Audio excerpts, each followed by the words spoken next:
But Terry's talked mainly about schools, and we also wanted an opportunity to think a bit about universities and some of what is going on in universities. And that's why we've invited our second speaker, Velda McCune from the University of Edinburgh, who's going to do something quite different, I think, and will mainly focus on university context. So can I invite Velda McCune to the stage, and we'll see what she has to say.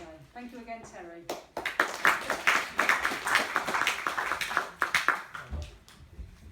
Indeed, thank you. It is quite a stage. Do you want a hand in the slides, or are we good to go? Brilliant, thank you. Is that okay? Yes, are we on slideshow? We're on now. Perfect.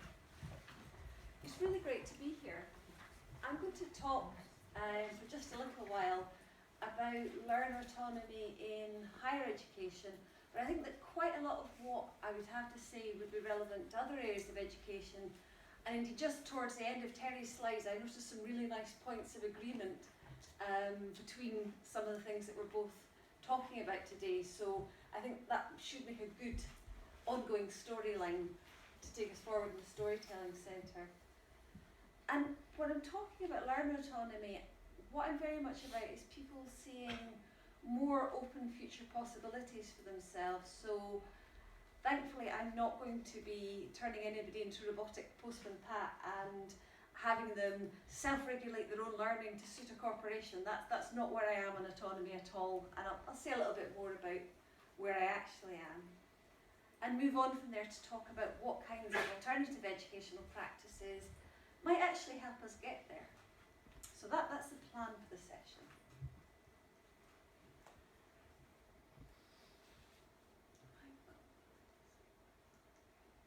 So if I say something first of all about the focus of the talk, just in a bit more depth. So I'm talking about creating conditions which allow diverse students to really see new directions and new possibilities, to imagine things for themselves that they hadn't been able to imagine before, to give them the tools that might help them to reach those new possibilities. And I put a climber up on my slide for a very particular reason, because there was something that I wanted to say about autonomy at the beginning of this talk. So we've got my lovely boulderer there who is climbing outdoors on a boulder on her own. She's got a bouldering mat, but she could have carried that up to the rock by herself. So it looks like an incredibly autonomous thing to do. I'm just going to go off and climb this rock on my own. But then the bouldering routes are developed in communities, and they're graded and agreed in communities, and you learn to boulder by watching other people bouldering and by trying things out and by falling off and chatting to your friends about why you fell off at that point. And bouldering is meaningful because it's part of particular communities and ways of seeing the world. And that's really what I wanted to say about autonomy as well, that autonomy doesn't mean being separate or wholly independent or an island. It's always autonomy within particular stories, cultures, histories and communities, and about greater freedom rather than about being completely separate in any way. Because I think sometimes this discourse gets taken in a really unfortunate direction where people say, we don't want to spoon feed these students, so we'll make them autonomous and they can do everything themselves. Well, nobody learns like that, not the most advanced, successful professor in the world. We all have colleagues and communities.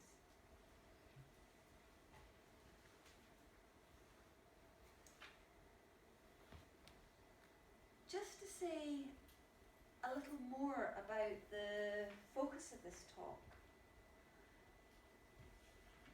We've got to think a little bit also about the directions that our students are going in, and to think about some of these broader challenges in the world that they're going to relate to.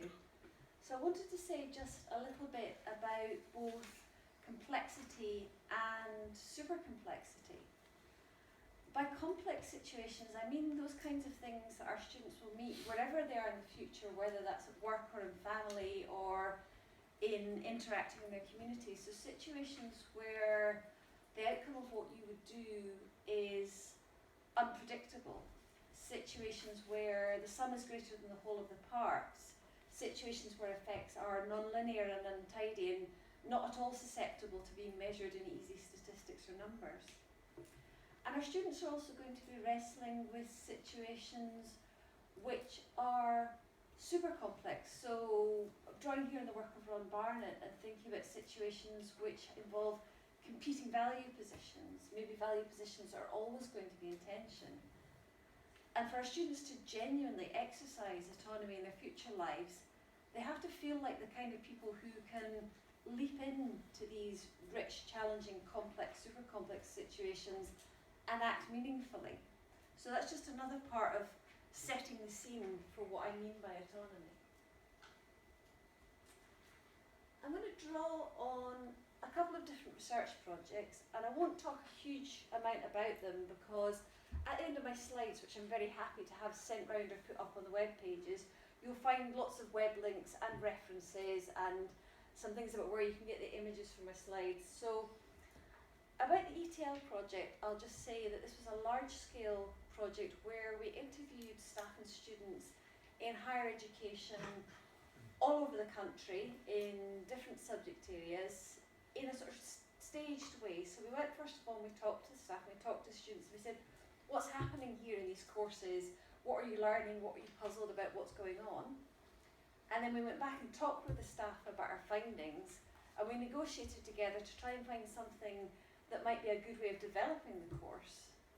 And then we went back and collected some more data to see what had happened once we'd done that. And that taught us quite a lot about what it might mean for students to be autonomous learners and how that might come about. And I'm also going to draw on a smaller scale project, but one that I found very interesting, and I see at least one of my colleagues from the project is in the audience. Hello, Lynn.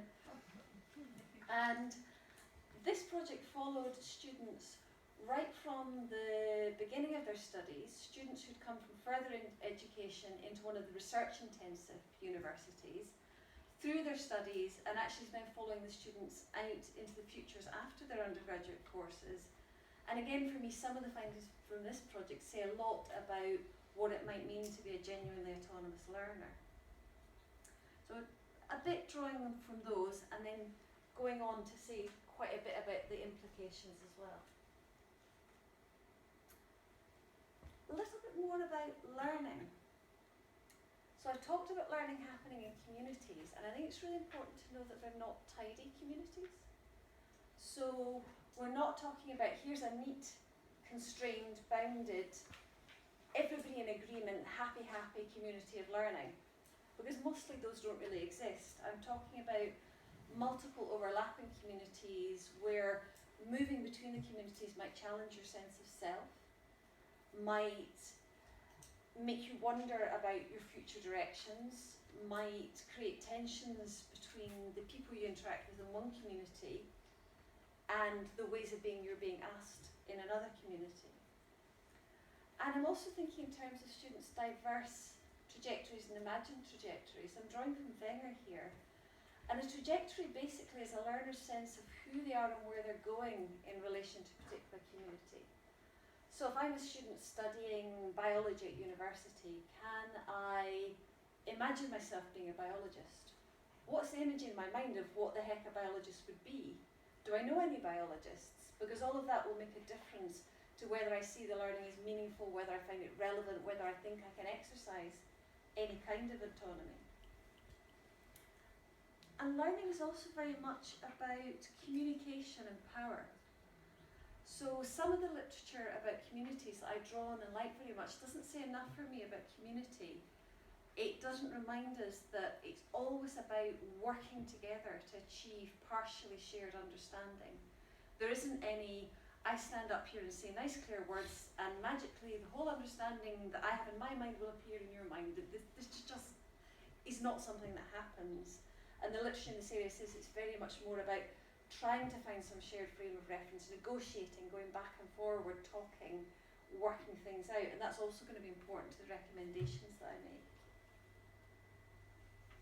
Some of the literature in communities also kind of hides some important things about power. So, for example, who gets to say what's relevant in assignment? If I'm writing an assignment that's very relevant to my own personal community, my own world, and I write things that I find meaningful, and the teacher comes along and says to me, actually, do you know, that's not relevant for this kind of work. That doesn't look like high quality work.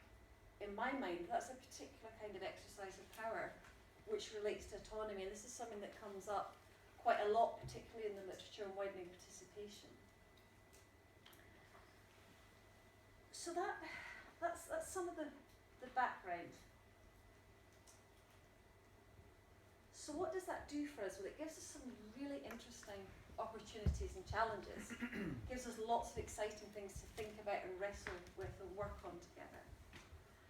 What we're talking about here is students having to try and grasp the tacit practices of these multiple communities. So to exercise autonomy doesn't just mean going off and doing whatever you've done before. To be able to exercise autonomy probably means learning new languages, deciding whether you agree with these new languages, learning new ways to think about evidence and to be critical, and thinking about whether those are meaningful for you. And in terms of the kind of problems that we're really asking students to engage with in their futures, this is probably going to be interdisciplinary, and it's probably going to happen in teams and groups. And there's probably not going to be anybody to come along and tell you how to frame the problem. So in terms of exercising autonomy meaningfully, I think we need to wrestle with these things. And that relates very much to what I would call the students' projective identities, so the identities they can possibly see themselves in.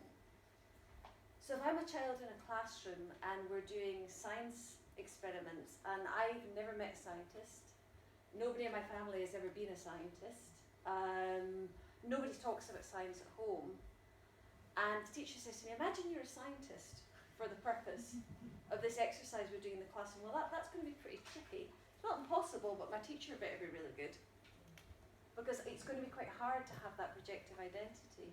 This came up quite a bit in the ETL projects, actually, with undergraduate students who were quite advanced in their studies. And the academics quite reasonably were saying to them, well, be critical of these academic texts that you're reading. And we interview them and they say, but I'm just a student. Who am I, sorry, to be questioning these things in the published literature, that these expert people, that's all been referenced, do you want me to criticise that, sorry?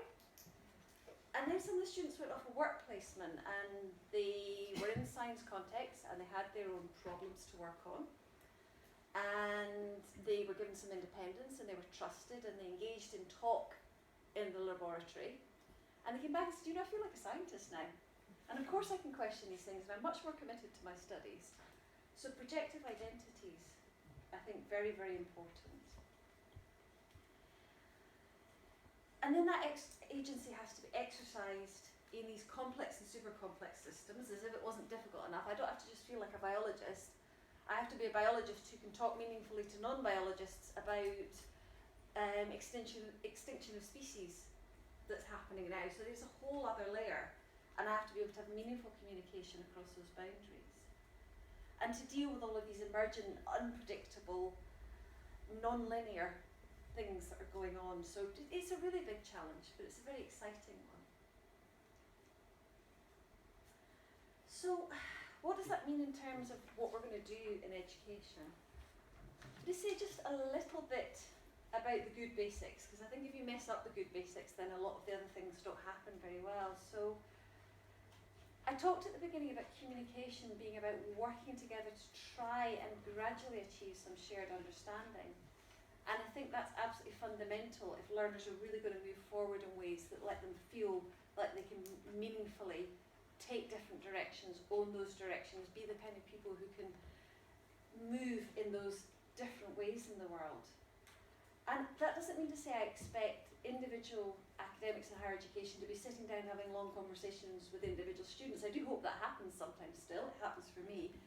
But we are talking about mass higher education, we're talking about large classes, we're talking about limited resources, we're talking about very diverse classes, which is wonderful, but it presents an extra layer of challenge. So we might be thinking about things like electronic voting systems. So I might come into a room like this and I might say, well, here's a problem that challenges your conceptual understanding. I'd like you guys to vote on what the answer is. And then I might show you the distribution of responses, and I might keep quiet about the answer for a little while. And then I might say, okay, talk to the person sitting next to you. Would you like to justify the answer that you've given? And that would get some interesting dialogue going, and your understanding would be activated and challenged. And then I might ask you to vote again. And probably what I'd find out is that more people got the right answer, if there is a right answer. And then I might say something about what the right answer is and why, if there is a right answer. And that might be a really interesting dialogue between teacher and students about what do you understand, what do I understand, and how does that work?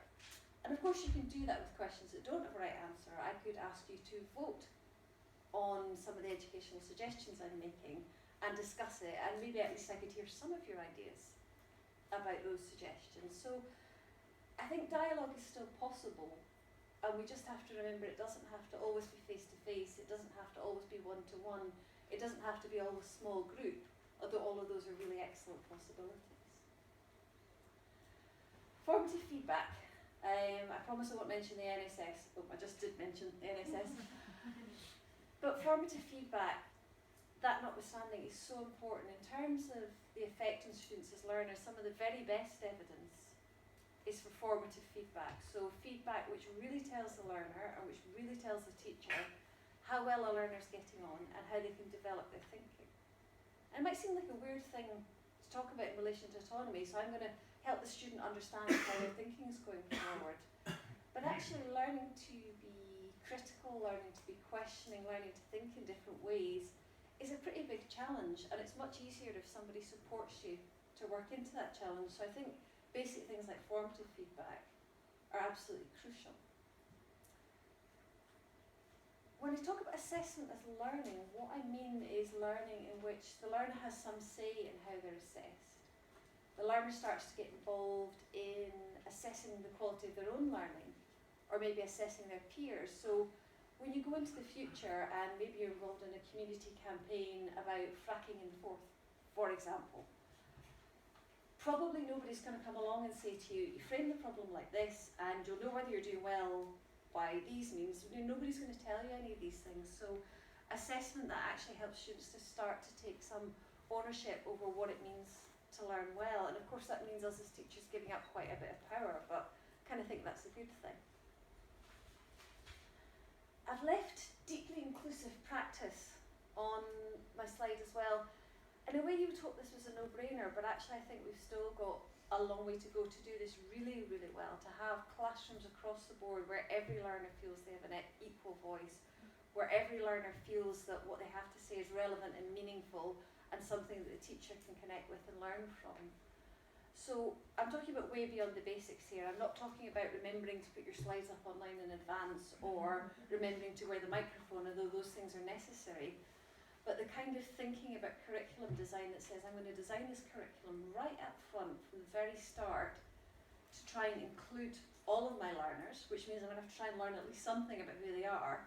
And then when I get them, I'm going to realise I've made some mistakes in my thinking about who they are, and I'm going to have to adapt. So that sort of thinking is what I wanted to push forward.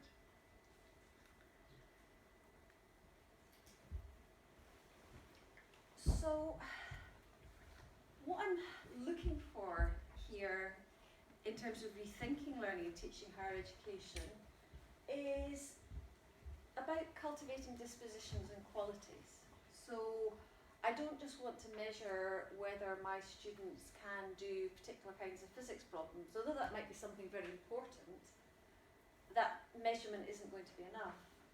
I'm thinking about cultivating maybe a willingness to co-create learning. So if we hope that our learners will find it easier to become more autonomous, to see new futures and directions for themselves, it would be a very good thing for that if we were able to have conversations with our students, as many people do in higher education, and say, well, this learning experience we're having together, would you like to choose some of the learning outcomes? How do you think we should assess this? How would you like to learn? Can we negotiate that and navigate that together? But actually that's something that as a learner you have to learn to do and become confident to do and come to believe that you really can do. And the experience is that that's not at all straightforward. Talked quite a lot about critical awareness and engagement already. We're also talking about students having a will to leap into the unknown. So here you go, here's a complex, super complex, real world problem that's just been landed in your life. Can you please jump in and use what you've learned in higher education meaningfully in relation to that and exercise some control over the direction that that goes in? that's a really big deal, to feel brave enough, safe enough, strong enough to do that, but also to have the humility and openness to learn from the views of the different people you're working with to do it. And related to that, I think a willingness to take responsibility is part of what we're going to try to cultivate. So you could jump in and face some of these big problems, or you could think, actually, no, thank you very much. It would be much easier if I just focused on this narrow area that I know a lot about, and that might feel a lot safer and a lot more comfortable. So that's some of where we're going as well. So a little bit more about how we go there. Authentic learning tasks. So learning tasks which are as much as possible like these complex, messy, real-life problems that I've talked about. And you absolutely can do this at every level of higher education and well before higher education. You might need to use simulations, you might need to use case studies, you might be able to use a real-world example from a local community, depending on what you're teaching. But we want students to be learning and being assessed in relation to these kind of messy, untidy, unpredictable, interesting problems. And that's something that's time-consuming and engaging for students and staff. We probably want to be thinking about co-creation of learning, which is something that's a bit of a hot topic in higher education at the moment, and I'm very glad that it is, because I think to cultivate the kind of learners I'm talking about, learners being actively involved in directing and creating their own learning experiences, is absolutely crucial. And it's also about space and risk. Have we left any room in the curriculum at all for students to experiment and try things out and mess up and fail and learn from failing? Because that's certainly going to happen when they're dealing with their concerns in the wider world. So does our learning allow that at all? And oops, if we allow that, do the students sometimes feel a bit unhappy about it for a while because it's upsetting and challenging? And that might affect our student survey scores.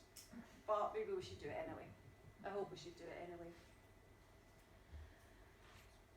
I think we want learning environments that bring together diversity of perspectives. So learning environments where students actually genuinely meet and work with students from different cultural backgrounds, different countries, students with different perspectives. And I know those students are often in the same classroom, but that's not enough. I actually need the students genuinely working together, genuinely being brought together in a culture in which there's enough mutual respect and openness to learning from these experiences. I think it needs to be learning that's personally meaningful. You can't possibly help a student develop their autonomy if they're not learning about something that means something to them in their wider lives and their real lives and their view of who they are and where they're going. That won't be autonomy, that'll be the teacher taking control. And I also wonder whether we should teach complexity and super complexities. This is starting to be explored in the literature. One of the examples is the McMurtry paper that's in the references to the slides. And what they did is they got healthcare professionals together, so doctors, nurses, social workers, physiotherapists, and they said, you guys are working in complex situations and it's unpredictable and it's non-linear and all of these strange things are happening, and maybe if you thought about it like that, you could start to think about how to work in these kind of situations. And at least in that particular example, the colleagues who were involved found that very useful, and they started to think about how the diversity of their views might be a strength and how they might not want to flatten that out and create a completely shared agreement or a completely shared understanding. So I think that's really interesting territory, and I suspect we could do more of that. So I come here and talk about super complexity, but maybe I better also speak with my students about it.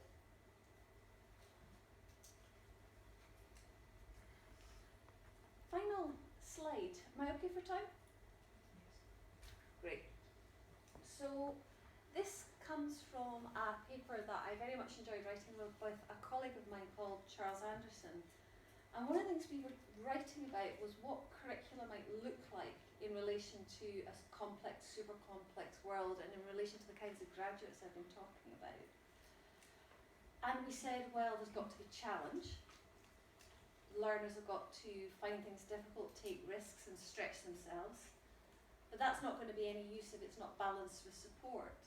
So support and challenge to me are things that work together. They're not in tension, they're not polar opposites. It's not either spoon feeding or chucking the students in the deep end. It's a negotiation between the two, I think, that's the really interesting place. We also thought about home and outward facing, and in this I'm talking about subject areas for the moment, so it can be very helpful and very empowering to get a home in an academic discipline and to say, well, now I can think like a historian, and that means I read the newspapers differently and I see the world differently and I understand my own experience differently, and that actually might be something that very much gives autonomy, even if somebody has shaped my thinking as that's been happening. But if I only ever turn myself inward towards my own subject area, my own discipline, then that's not going to be very brilliant for exercising autonomy in the wider world when I'm going to be working with people who aren't historians or who are different kinds of historians. So that, again, that creative interplay between home and outwards. Another really relevant one, I think, for some of these super complex challenges is local and international. So it's fantastic to situate learning in the local context and say, okay, you're learning about sustainability. What is happening with air pollution in your local city? What does that mean? How could you act? How could you understand it? But you probably can't understand everything that's meaningful about that if you don't say what's the international context, what's the global context, what's the politics, what's happening in the planet. So again, creative tension. And then discipline and play, I think is a really nice one to work with. So actually being able to engage with the world in ways that allow you to be more powerful is a serious amount of hard work. You're going to get stuck and puzzled and challenged and cross and irritated, and you're going to have to keep going. And learning to be disciplined in relation to that is very important. But at the same time, I think we can't lose the places for creativity and play and storytelling and messing around with ideas, because we lose so much of the learning space. And I'll finish off with shaping and enabling.